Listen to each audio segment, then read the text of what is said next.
합격, 직진, 낙찰, 직진!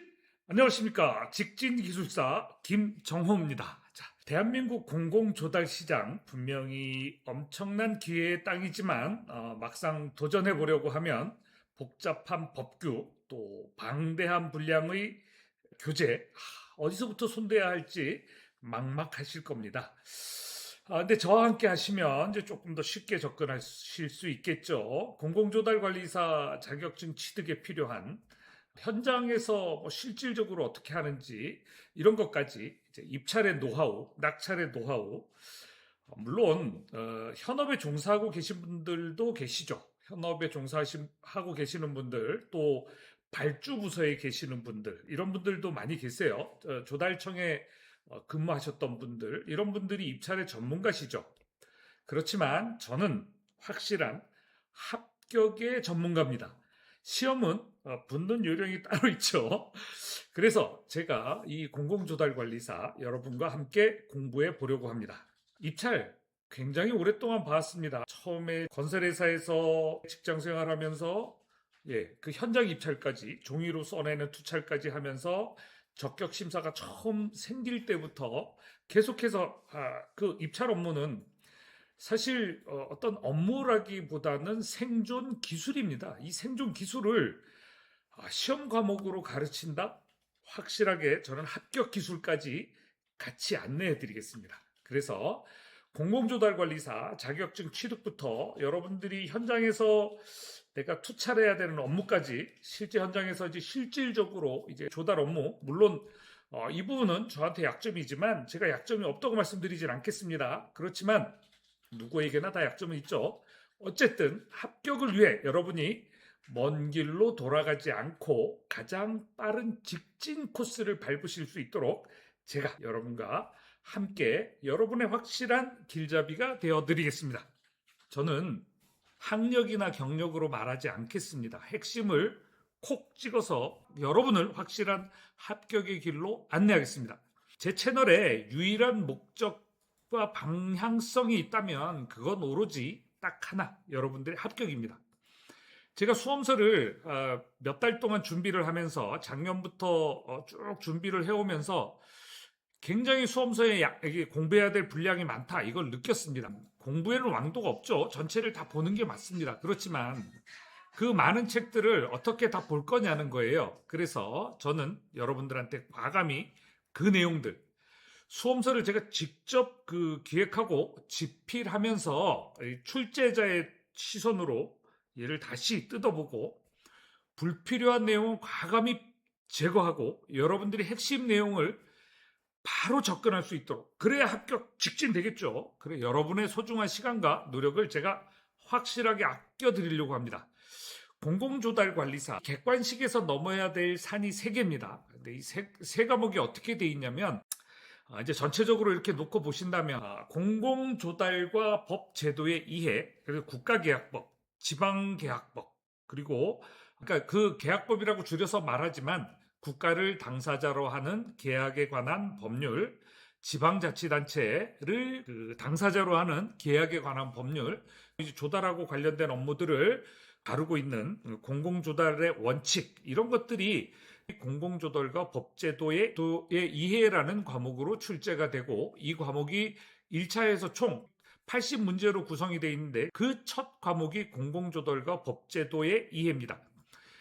이제 두 번째 과목이 공공조달 계획의 수립 및 분석. 이 부분들은 이제 조달 전략을 어떻게 세울 거냐, 그리고 수요를 얼마나 효과적으로 이제 충족시켜 줄 것이냐, 그렇게 해서 우리가 얼마나 이 재정을 투명하게 집행할 것이냐, 누구나 다 바라던 바죠. 여태껏 그렇게 해왔고, 근데 이론적으로 어떻게 하는지 여러분들과 같이 살펴보도록 하겠습니다. 이제 세 번째는 3과목은 이제 공공계약관리인데요. 이게 이제 다수 공급자를 상대로 하는 계약이 되는 거죠. 이제 입찰에 응하려고 하는 사람들은 많아요. 국가에다가 물건을 파는 건데요. 당연히 그렇겠죠.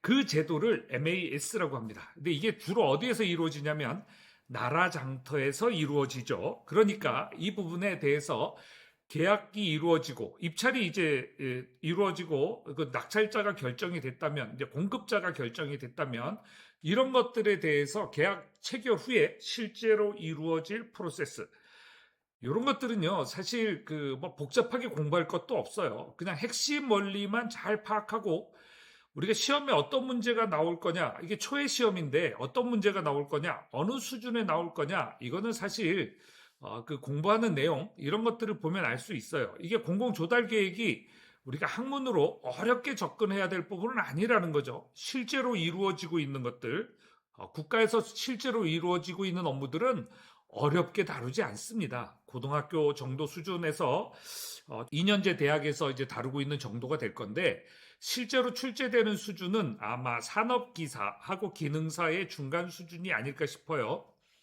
내용을 봐도 실제로 그렇게 구성이 돼 있고, 이게 만약에 어렵다면, 이 조달 업무가 어렵고 복잡하게 돼 있다면 이게 과연 투명한 제도라고 할 수 있을까요? 이제 그런 부분들을 우리가 이제 충분히 염두에 둬야 된다는 거죠. 그러니까 여러분들이 너무 걱정하실 건 없어요.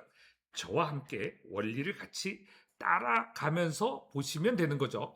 그래서 다시 한번 보자면, 자, 공공조달과 법제도의 이해는 가장 기본이 되는 국가계약법, 그리고 지방자치단체를 당사자로 하는 계약에 관한 법률, 그리고 공공조달의 원칙 등 이런 과목들로 이루어져 있고요. 제2과목은 공공조달계획 수립 및 분석이라고 해서 어떻게 하면 세금을 투명하고 가치 있게 쓸 것인가, 이거에 대해서 고민해온 그 공무원분들의 조달 전략과 이제 수요에 대한 기획, 이런 것들을 다루는 과목입니다. 그러니까 이 과목은 어떻게 보면 이제 공무원들한테 굉장히 유리한 과목이죠. 이제 공공계약관리로 넘어가면 다수 공급자 계약, 이걸 이제 MAS 또는 MAS라고 부르는데, 나라 장터를 통해 이루어집니다.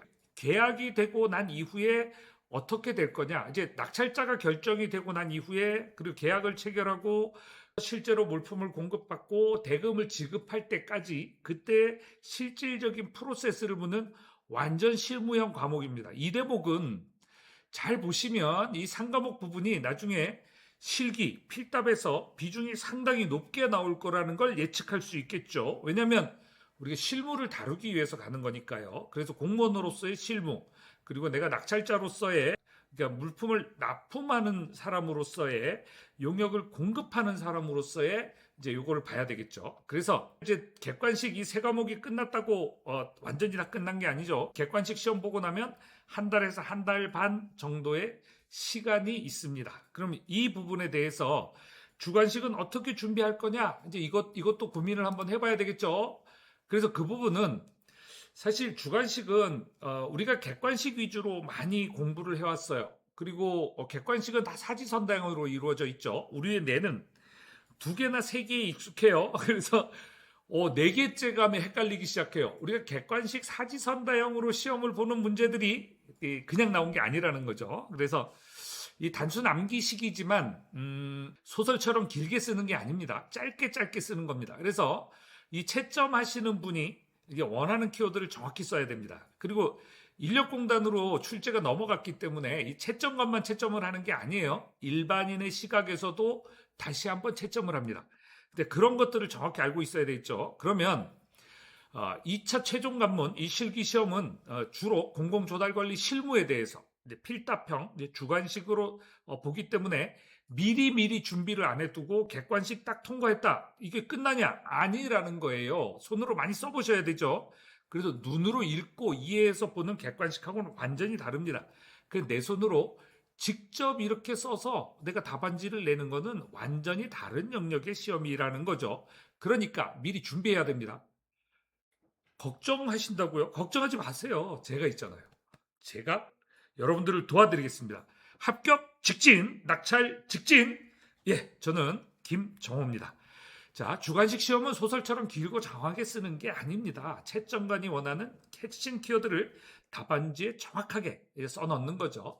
제가 현장에서 체득한 실무 노하우하고 시험 자신 있습니다. 저는 그런 시험 이렇게 보는 요령, 이런 것들을 여러분들의 머릿속에 팍팍 같이 꽂아 넣어 드리겠습니다. 그래서 어떤 그 사례의 실무 문제가 나오더라도 제가 출제자의 의도를 어떻게 파악할 것이냐, 그리고 키워드를 어떻게 뽑아낼 것이냐, 어느 게 키워드에 해당하는 것이냐?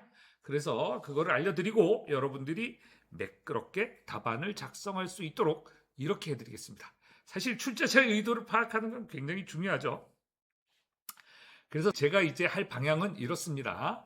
앞으로 이 채널을 차근차근히 이론 정리를 하면서 여러분들이 필요한 내용들을 꾸준히 정리를 해드리고, 이제 이론 공부가 충분히 됐다고 이렇게 봤을 때 이제 객관식 모의고사를 준비를 해서 별도의 사이트에서 여러분들이 객관식 모의고사를 볼 수 있도록 해드리고, 또 객관식 모의고사를 여러 가지 형태로 교재, 제가 전자책으로 출간한 것뿐만 아니라 거기에 추가되는 문제들을 다양한 형태로, 사실 문제를 예측한다는 건 공부하는 입장에선 굉장히 어려운 일이에요. 근데 그 문제를 예측할 시간에 하나라도 더 외우는 게 답이죠. 그래서 이론을 더 정확하게 정리를 하는 게 좋습니다. 그래서 이론 정리하고 객관식 모의고사를 본 후에 그걸 토대로 여러분들이 주관식 답안을 작성할 뼈대를 여러분들의 머릿속에 만드는 거예요. 제가 같이 만들어 드리겠습니다.